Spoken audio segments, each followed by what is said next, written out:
Once I realized that I could put my hands up at the same time as not accepting Un homme retrouvé sans vie dans sa résidence le jour même de Noël. George Michael, l'icône de la pop britannique, est mort le 25 décembre 2016. Un détail troublant, c'est lui qui chantait Last Christmas, devenu hymne mondial des fêtes, sans savoir qu'un jour, cette chanson collerait à sa propre disparition. Pourquoi ce timing glaçant ? Était-ce une simple coïncidence ou un écho d'un destin tragique déjà écrit ? Derrière le sourire ravageur et les refrains planétaires, George Michael cachait un cœur en lambeaux, marqué par la douleur, les pertes et un combat intérieur silencieux. Sa vie fut une suite d'ombres et de lumières, de triomphes musicaux et d'effondrements privés. Et si sa fin révélait, en creux, les vérités qu'il n'avait jamais pu dire à haute voix ? Préparez-vous à entrer dans un récit où la musique côtoie les fantômes. George Michael est né sous le nom de Gorgios Kyriakos Panayotou le 25 juin 1963 à East Finchley, au nord de Londres. Fils d'un restaurateur chypriote grec et d'une danseuse anglaise, il grandit dans une maison modeste où les tensions familiales ne sont jamais loin. Sa relation avec sa mère, Leslie, est fusionnelle. Elle le soutient dans ses aspirations artistiques, devinant très tôt la sensibilité exacerbée de son fils. À l'inverse, son père, Jack, figure autoritaire, incarne le silence et l'exigence. Ce clivage le pousse à se réfugier dans la musique, un espace où il peut être lui-même, loin des injonctions paternelles. À l'adolescence, George ménage à Buchet et fait la rencontre d'Andrew Ridgeley. Ensemble, ils partagent la même passion pour le son, le style et les rêves de gloire. En 1981, ils fondent le duo Wham. Le succès est immédiat. Club Tropicana, Wake Me Up Before You Go Go, Everything She Wants deviennent des tubes planétaires. George Michael est projeté sous les projecteurs, incarnant le fantasme pop britannique, jeune, charismatique, irrésistible. Mais derrière les paillettes, il cultive une profonde inquiétude. Il sent que l'image projetée, celle d'un playboy hétérosexuel et exubérant, ne lui appartient pas. Il écrit la majorité des chansons du groupe, y injectant déjà ses propres tourments, camouflés sous des mélodies dansantes. À mesure que Wham explose, George ressent le besoin de s'affirmer en tant qu'artiste complet. Il aspire à plus de profondeur, plus de contrôle, plus de vérité. En 1986, il annonce la fin du groupe et entame une carrière solo. Son premier album, Faith, est un triomphe. Il vend plus de 25 millions d'exemplaires et remporte le Grammy de l'album de l'année. Mais ce succès phénoménal est à double tranchant. George Michael devient une superstar mondiale, enchaînée à une image qu'il ne contrôle plus. Sa musique évolue, se fait plus sombre, plus introspective, à l'image de Praying for Time ou Father Figure. Il n'est plus l'idole joyeuse de Wham, mais un homme en quête d'authenticité dans un monde de faux-semblants. Dès la fin des années 80, il devient aussi l'une des premières figures pop à s'engager discrètement dans des causes sociales. Il finance des actions pour les malades du sida, soutient les sans-abri, sans jamais chercher à s'en vanter publiquement. Ce besoin de discrétion reflète la peur de révéler sa véritable identité dans un monde encore peu tolérant. Son ascension fulgurante cache un prix terrible, l'isolement et la douleur de vivre dans le secret. 1984. Tandis que le monde fredonne Careless Whisper, George Michael, à seulement 21 ans, devient le visage d'une génération. Les ventes s'envolent, les tournées s'enchaînent et la presse dépeint un golden boy aux boucles parfaites et au sourire désarmant. Mais dans les coulisses, l'artiste suffoque. Derrière le vernis d'un succès irréprochable, il cache une vérité qu'il n'ose s'avouer. Il est homosexuel, dans une industrie qui, à l'époque, ne laisse aucune place à la différence. Le management de Wham construit autour de lui une image de séducteur invétéré, multipliant les apparitions avec des mannequins et des actrices. George s'y plie, sans broncher. Il sait qu'un mot de trop pourrait briser sa carrière, voire le mettre en danger. Nous sommes au cœur des années 1980 et l'homosexualité reste largement stigmatisée, surtout avec la montée des peurs liées au VIH. Dans ses interviews, il sourit, plaisante, mais son regard trahit une lassitude croissante. En privé, George commence à se refermer. Il compose frénétiquement, passant des nuits entières en studio. Il écrit des textes de plus en plus intimes, empreints d'un mal-être qui échappe souvent à son public. A Different Corner, sorti en 1986, est le premier signe tangible d'une faille. La mélodie mélancolique et les paroles douloureuses laissent entrevoir une solitude abyssale. If you think that I've been lost at sea, well then you never really knew me at all, chante-t-il, presque comme un appel au secours que peu sauront entendre. La séparation de Wham en 1986 est officiellement annoncée comme un passage de relais amical. Mais en réalité, George Michael ressent un besoin impérieux de se libérer d'une image dans laquelle il ne se reconnaît plus. Faith, son premier album solo, marque un tournant décisif. Le clip du titre éponyme, avec son perfecto, ses lunettes de soleil et sa barbe de 3 jours, installe une nouvelle esthétique. Moins pop acidulée, plus mature, plus masculine. Pourtant, cette virilité exacerbée reste une façade. Il tente de prendre le contrôle de son image, mais c'est un autre masque qu'il enfile. Les concerts de sa tournée mondiale en 1988 affichent complet, mais l'homme sur scène n'est plus le même. L'énergie est là, mais la joie a disparu. Dans les loges, George se confie à quelques proches. Il vit dans la peur constante qu'un tabloïd découvre son secret. Chaque rencontre amoureuse devient un risque potentiel. Il évite les soirées, les interviews, s'enferme dans une routine paranoïaque. Son succès est devenu sa prison dorée. Cette période est également marquée par des tensions juridiques avec sa maison de disques Sony. George Michael attaque la multinationale en justice pour abus de position, argumentant que son contrat est esclavagiste. C'est un acte rare, courageux, mais aussi révélateur de son mal-être profond. Il ne veut plus être un produit. Il veut retrouver sa voix, sa liberté. Le procès, très médiatisé, se solde par une défaite en 1994. Mais dans l'opinion publique, il apparaît de plus en plus comme un artiste sincère, prêt à sacrifier son succès pour ses convictions. C'est dans ce contexte qu'il rencontre Anselmo Felipa, un styliste brésilien rencontré lors d'un concert. Pour la première fois, George Michael tombe amoureux, véritablement. Leur relation reste secrète, cachée des regards, mais elle illumine brièvement l'artiste. Cette lueur ne durera pas. 2 ans plus tard, Anselmo meurt du sida dans un hôpital de Rio. George Michael est anéanti. Il ne s'autorisera à parler publiquement de leur amour que des années plus tard, dans un documentaire bouleversant.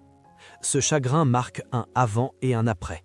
À partir de là, sa musique devient confessionnelle, presque thérapeutique, mais aussi plus sombre, plus déchirante. Le silence qu'il a entretenu si longtemps devient insupportable. Pourtant, il continue de sourire devant les caméras, comme si tout allait bien. Le 7 avril 1998, George Michael est arrêté dans un parc public de Beverly Hills pour comportement indécent dans les toilettes d'un jardin municipal. L'affaire fait immédiatement la une des tabloïds du monde entier. Le chanteur, pris en flagrant délit par un policier en civil, voit sa vie privée exposée sans ménagement. Il a 34 ans et son orientation sexuelle, soigneusement tenue secrète pendant près de 2 décennies, vient d'être révélée dans les circonstances les plus humiliantes. Mais ce moment de crise deviendra paradoxalement un acte de libération. Dans les jours qui suivent, George Michael décide de reprendre le contrôle de son histoire. Il donne une interview télévisée dans laquelle il déclare avec calme « Je n'ai pas honte. Ce qui s'est passé, c'est que j'ai été stupide. » Pour la première fois, il parle ouvertement de son homosexualité. Le choc médiatique est immense, mais une partie du public l'admire pour son honnêteté. L'artiste, jusqu'alors perçu comme mystérieux, devient aux yeux de beaucoup profondément humain. Mais cette mise à nu survient après une série d'épreuves personnelles dévastatrices. 5 ans plus tôt, en 1993, George Michael avait perdu l'amour de sa vie, Anselmo Felipa, emporté par une maladie liée au sida. Leur relation, restée secrète de son vivant, était intense, fusionnelle et profondément transformatrice. Anselmo lui avait apporté une forme de paix intérieure, un amour sans condition que George n'avait jamais connu auparavant. Sa mort laisse une plaie béante. Le chanteur s'effondre dans un deuil silencieux, incapable de le partager publiquement. Puis, en 1997, une autre tragédie frappe. Leslie, la mère de George, décède d'un cancer. Elle était son pilier, sa confidente, sa protectrice. Perdre Anselmo, puis sa mère, à quelques années d'intervalle, plonge George Michael dans une spirale de douleur et de dépression. Sa musique devient l'exutoire de cette souffrance. Dans Jesus to a Child, il rend un hommage bouleversant à Anselmo. Mais derrière le micro, sa voix vacille.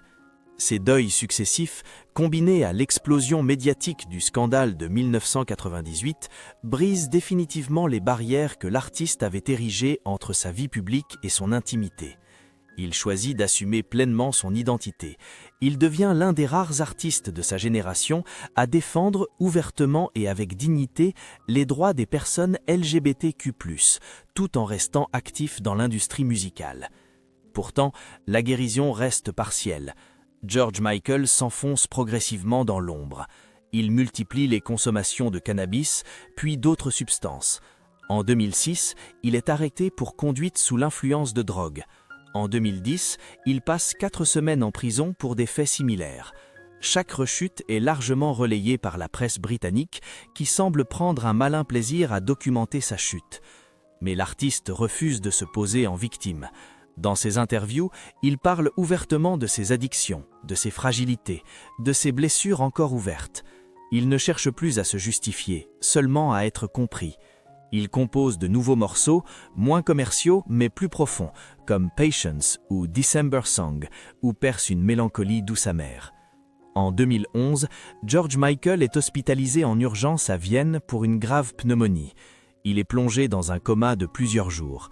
Selon ses proches, il frôle la mort.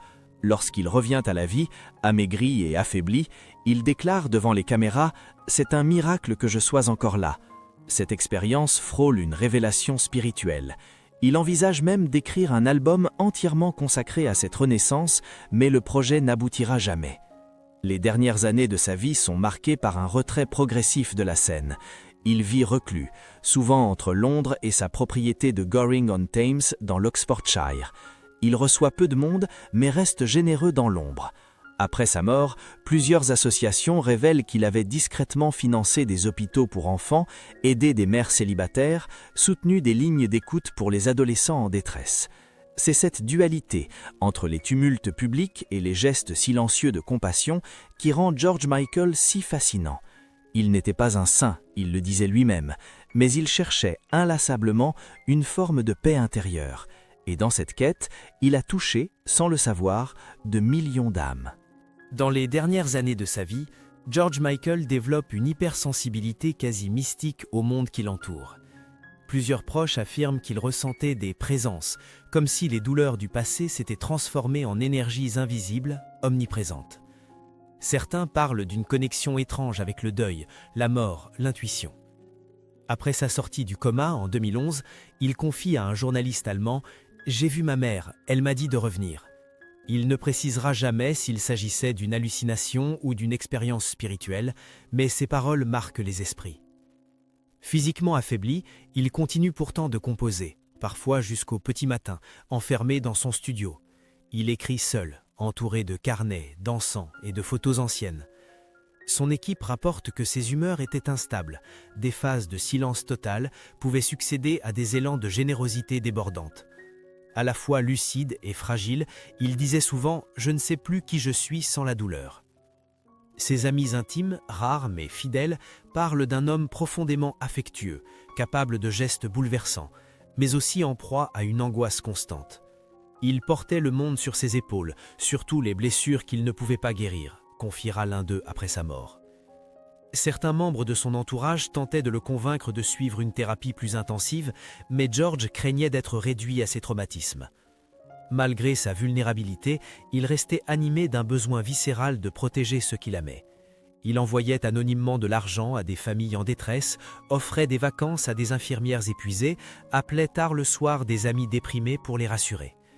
Personne ne savait vraiment à quel point ces gestes étaient fréquents jusqu'à ce qu'ils soient révélés après sa disparition. George Michael n'était pas un homme apaisé. Il était tourmenté, hanté parfois, mais jamais indifférent. Son hypersensibilité était une force et une faiblesse, un canal pour l'art, mais aussi une source inépuisable d'épuisement intérieur. C'est ce paradoxe, cette intensité sans armure, qui continue de bouleverser ceux qui l'ont connu. Le matin du 25 décembre 2016, l'annonce tombe comme un choc silencieux. George Michael est retrouvé mort dans son lit, à son domicile de Goring-on-Thames. Aucune trace de violence, aucun signe d'effraction. Très vite, les spéculations envahissent l'espace médiatique. Comment un homme de 53 ans, encore suivi médicalement, peut-il mourir ainsi, seul, le jour de Noël? La question obsède les fans, les proches et même certains médecins. L'enquête officielle conclura plusieurs mois plus tard à une mort naturelle. Le rapport médical évoque une cardiomyopathie dilatée associée à une myocardite et à une stéatose hépatique. En clair, un cœur affaibli, un foie endommagé, probablement à la suite d'années de fragilité physique et d'excès passés. Pour les autorités, l'affaire est close. Mais pour une partie du public, les réponses restent insuffisantes. Certains fans rappellent que George Michael avait survécu à des épreuves médicales extrêmes, notamment sa pneumonie de 2011. D'autres s'interrogent sur l'impact à long terme de ses addictions, même après ses tentatives de sevrage. Des rumeurs évoquent un éventuel mélange de médicaments, sans jamais être étayés par des preuves concrètes. Les médias les plus sérieux écartent rapidement la piste du suicide, faute de tout élément en ce sens. Pourtant, le doute persiste. Il y a aussi cette date, Noël. Impossible de l'ignorer. Pour beaucoup, la coïncidence est troublante, presque cruelle. George Michael était devenu, malgré lui, une figure emblématique des fêtes avec Last Christmas. Certains y voient une ironie du destin, d'autres un symbole trop fort pour être ignoré. Lui-même avait souvent exprimé un malaise face à cette chanson, qu'il associait à une époque plus naïve, presque mensongère de sa vie. Des internautes exhument alors de vieilles interviews. Dans l'une d'elles, il confiait ressentir une fatigue profonde, pas seulement physique. Dans une autre, il admettait avoir parfois l'impression d'être déjà parti. Ces phrases, anodines à l'époque, prennent soudain une résonance inquiétante. Étaient-ce de simples métaphores artistiques ou des signaux avant-coureurs? Les sceptiques, eux, rappellent une évidence. George Michael était un homme gravement malade, suivi depuis des années. Sa mort serait la conséquence logique d'un corps trop longtemps malmené. Ils dénoncent une lecture romantique excessive, nourrie par le besoin collectif de mystère autour des icônes disparues. Mais une autre hypothèse, plus subtile, émerge chez ses admirateurs les plus fidèles. Et si George Michael était mort d'épuisement émotionnel? Non pas par un geste volontaire, mais par une usure invisible, une vie entière passée à contenir sa douleur, à protéger les autres, à s'oublier lui-même. Un cœur qui lâche, symboliquement, après avoir trop donné. À une question souvent posée revient sans cesse.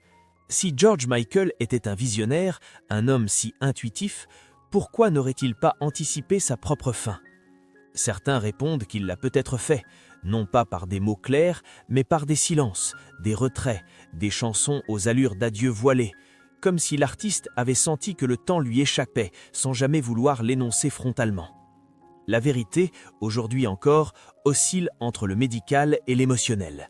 Et c'est précisément dans cet entre-deux que le mystère demeure. George Michael n'a jamais cherché à devenir une légende. Il aurait préféré être simplement compris. Pourtant, sa trajectoire l'a placé au carrefour de plusieurs mondes. Celui de la musique pop triomphante, des luttes identitaires, des douleurs invisibles. Il a marché toute sa vie sur une ligne fragile, entre l'exigence de briller et le besoin de disparaître. Sa mort, survenue un 25 décembre, n'est pas seulement une date symbolique. Elle scelle mes destins d'un homme dont la vie fut marquée par la contradiction, la voix de millions, mais souvent seul. Derrière le sexe symbole des années 80 se cachait un garçon hypersensible, élevé dans le silence et les attentes impossibles. Derrière le chanteur adulé, un cœur en manque d'amour stable, blessé par la perte, harcelé par l'image. Mais George Michael laisse bien plus qu'un catalogue de tubes intemporels. Il laisse une manière d'être au monde. Il a rappelé que l'on pouvait être immensément célèbre et infiniment humain. Il a prouvé que la douleur ne détruit pas nécessairement la beauté, qu'elle peut aussi la sublimer. Et surtout, il a donné sans attendre d'applaudissements, preuve ultime de l'authenticité. Aujourd'hui, des milliers de fans continuent de lui rendre hommage en écoutant Freedom, One More Try ou Jesus to a Child. Chaque chanson devient un fragment de mémoire, un message posthume. Chaque silence dans ces dernières années devient une note suspendue que l'on tente encore de comprendre. George Michael est parti comme il a vécu, discrètement, au milieu des paradoxes, laissant derrière lui une empreinte indélébile. Il nous lègue une œuvre musicale, mais aussi une leçon d'humanité. Et peut-être, au fond, une invitation, celle de regarder au-delà des projecteurs pour écouter vraiment la voix de ceux qui saignent en silence. Reste une question, suspendue comme ces dernières notes. Peut-on jamais vraiment connaître un artiste qui a passé sa vie à se cacher pour mieux nous toucher ?